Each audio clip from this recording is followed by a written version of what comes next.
President, how are you? Good to see you. Good to have you here. You've been to California. Yes. Good rest. Good to see you. President, Good to see you again. Come in. Yes. Why do we like the rain?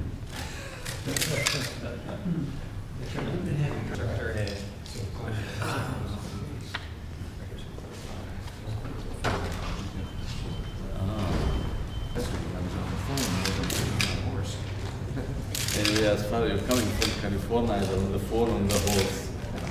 It's a relaxation anyway. Much better than staying here in the center. We're going to be 4 waves of pressure. Now we are used to that. Since they all bring the microphones to me. Yes. We had some experience. I remember when former President Carter was in India. I said something on the phone.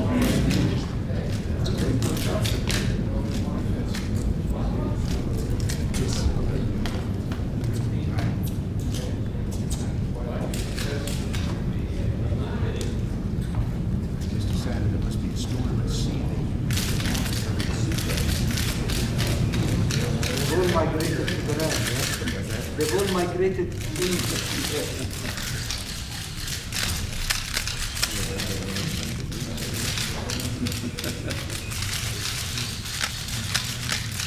How long did you stay in California? 3 days? Like for work?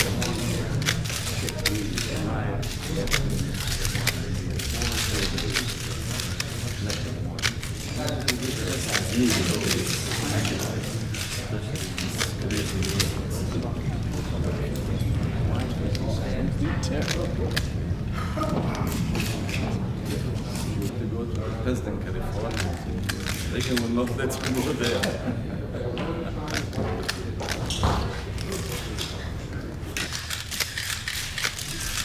It's huge here.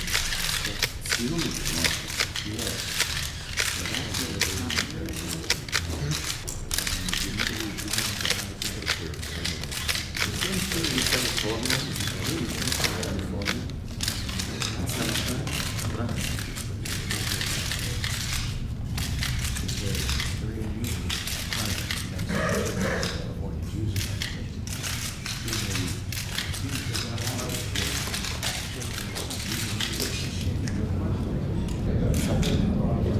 No, it's only in summer. Between months, between July and August. Not continuously. Some days fun, high. Some other time. On the Red Sea, Jeddah, Yemen, it's terrible. In Somalia, terrible.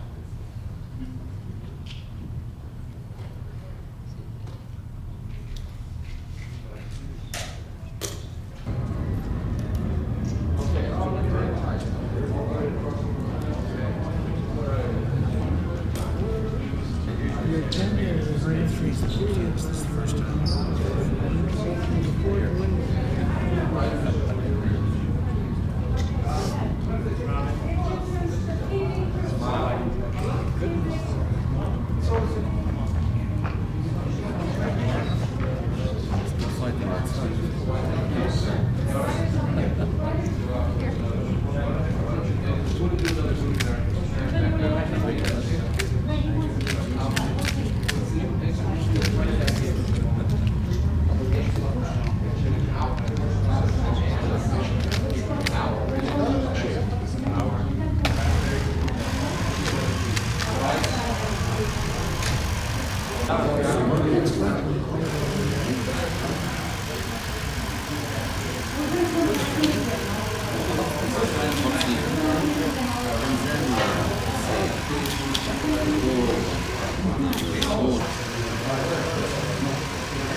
Now,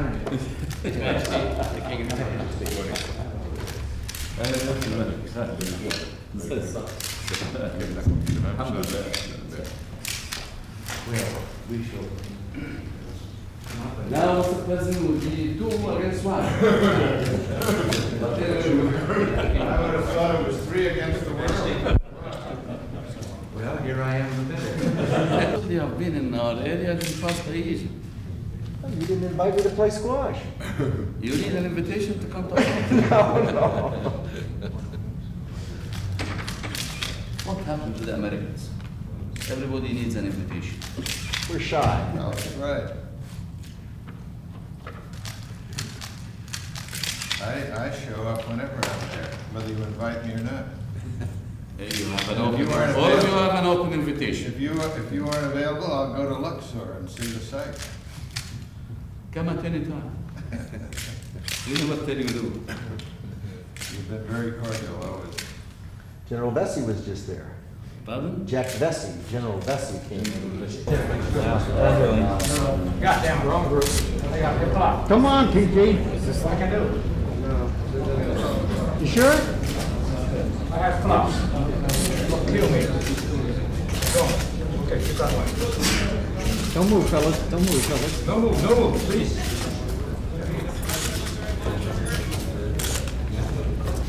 Come on, guys, right?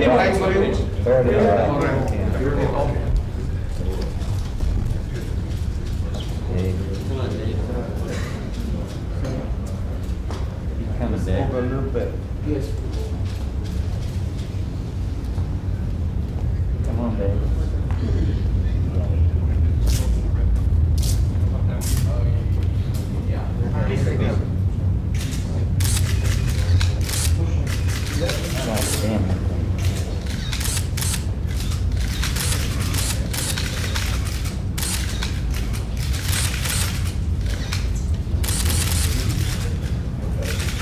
Don't move me, please.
I think the least I would do is provide us with some of his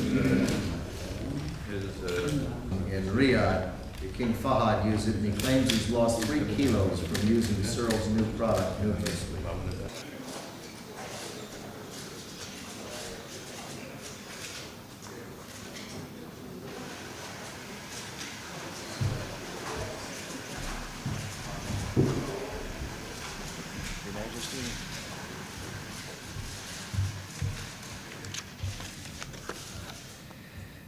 I have been honored today to welcome and confer with King Hussein and President Mubarak. Their visit highlights the friendship between the United States and the 2 important countries they lead. Our countries share common interests in developing practical solutions to the problems of the Middle East. The goodwill and trust between us promise a solid foundation for overcoming the formidable obstacles to peace and progress in the region. Our discussions today have reaffirmed that Egypt and Jordan will remain leaders in efforts to bring peace and security to the Middle East. King Hussein and President Mubarak have demonstrated foresight, realism, and resolve, which are essential if the peace process is to succeed. We discussed in detail the opportunities for progress in the Middle East. Recent events in the area make it even more urgent to keep the broader peace process moving. The tragic events in Lebanon show that the occupation of territory by outside forces does not lead to peace, but rather to continued conflict and turmoil. I wish today, therefore, to reaffirm my commitment and that of our government to the principles I set forth in September of 1982, and in particular to the principle that the Arab-Israeli conflict must be resolved through negotiations involving an exchange of territory for peace. The Egyptian-Israeli treaty proves what can be accomplished when states have the will to take risks for peace, and I'm confident that further steps toward peace in the Middle East are possible. For our part, the United States is ready to do all it can to keep the process moving forward.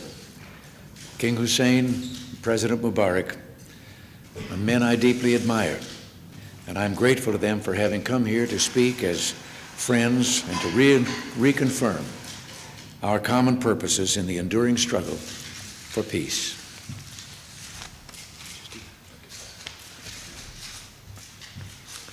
Mr. President, my good brother and all-time friend, President Mubarak, I'd like to thank you, sir, for your great kindness in enabling me and my brother, President Mubarak, to meet with you today and to discuss all aspects of the problems which we face in our area of the world and our common goals and objectives for a better future for all in that area, for the establishment of a just and comprehensive peace, for greater stability, and for a better life for generations to come. I'm very grateful for the opportunity to have had this chance to hear your views, sir, and the views of President Mubarak on all matters, and to contribute what I could for the purpose of achieving better understanding of our respective positions as we move ahead with hope and determination and with a commitment to do our utmost for a better future in the area from which we come and for a just and comprehensive peace. I will carry back with me the impressions I gained of your determination and that of the United States to contribute its full share to help all concerned achieve their objectives. We are proud of our friendship. It is of long standing. We are hopeful that this friendship will develop and evolve, and that based on trust and confidence and with determination, we shall overcome what appear and have appeared to be, for a long period of time, insurmountable obstacles. After all, the cause we are striving to serve is the cause of people, their future, their rights, a human dignity, and at the same time, their freedom and the better life which is their right. I thank you once again, sir, for many kindnesses, and I thank you, my brother, President Mubarak, and wish you every continued success. And I would like to say that this has been a visit I shall always remember. I'll treasure the memories of this visit and the wonderful opportunity it has given me to meet with you both. Thank you very, very much indeed for your many courtesies and kindnesses and the warmth of your welcome. Thank you.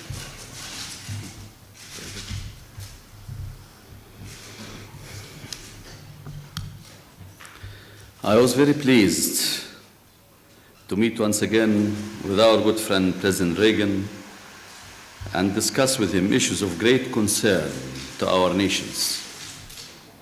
We did so in the spirit of friendship and cooperation that dominates the relationship between Egypt and the United States.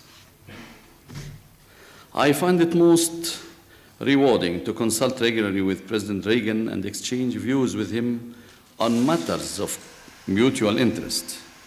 He is a statesman of great courage and wisdom. He has a profound sense of mission and responsibility. Our bilateral relations constitute a shining model for understanding and cooperation among nations. We are determined to strengthen the bonds of friendship that link our peoples. The talks we held today will certainly add to this ever-growing friendship and mutual understanding.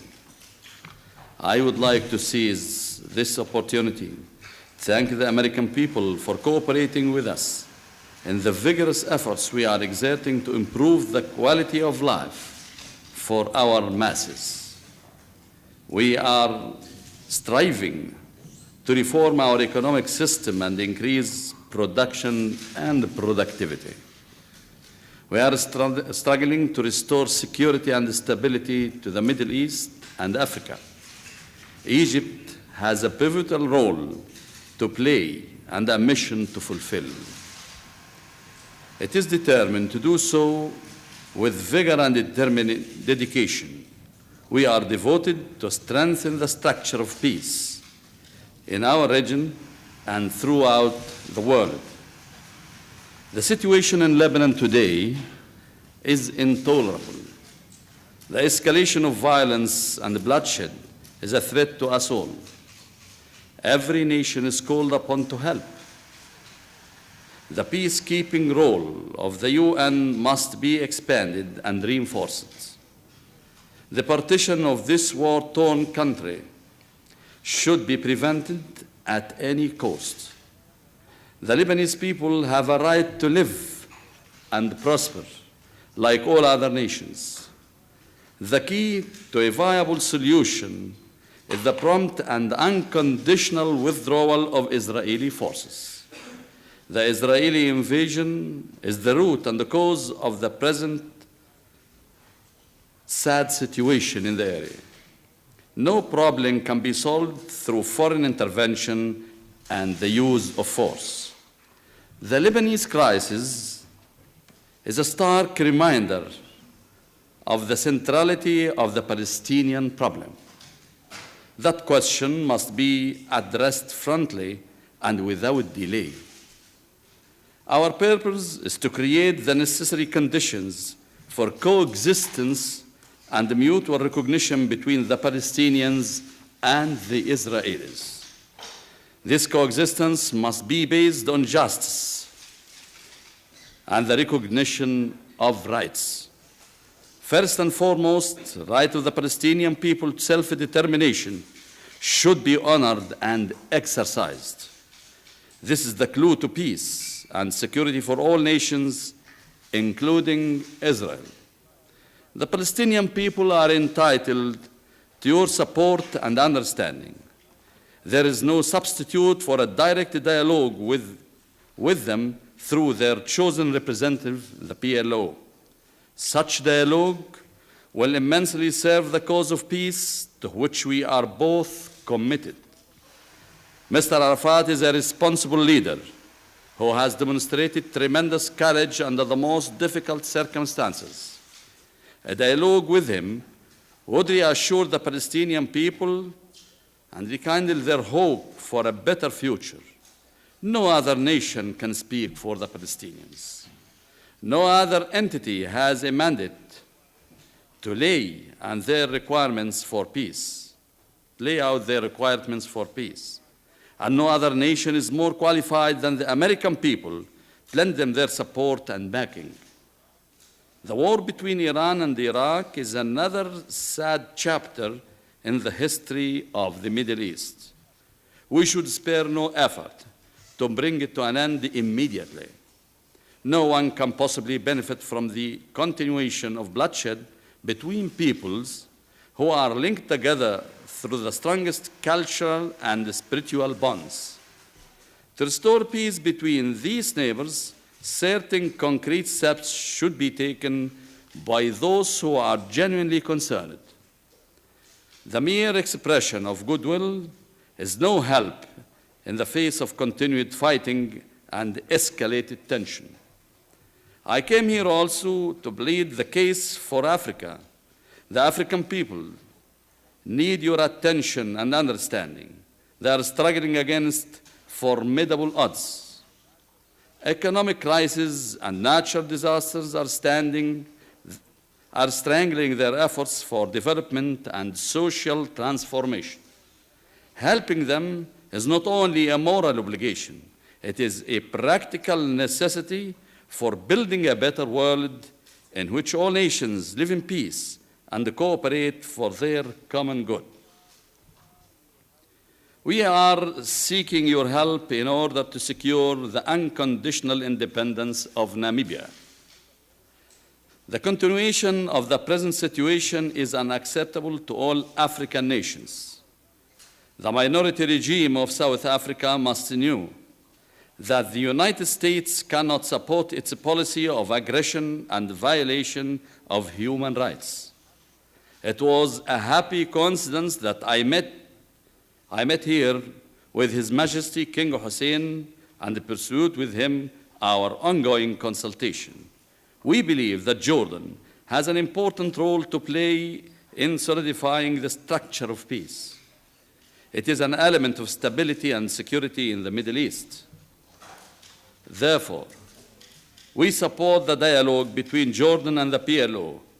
This is a positive step towards peace. In the months ahead, we will be intensifying our contacts with our partners in the peace process with a view of accelerating progress.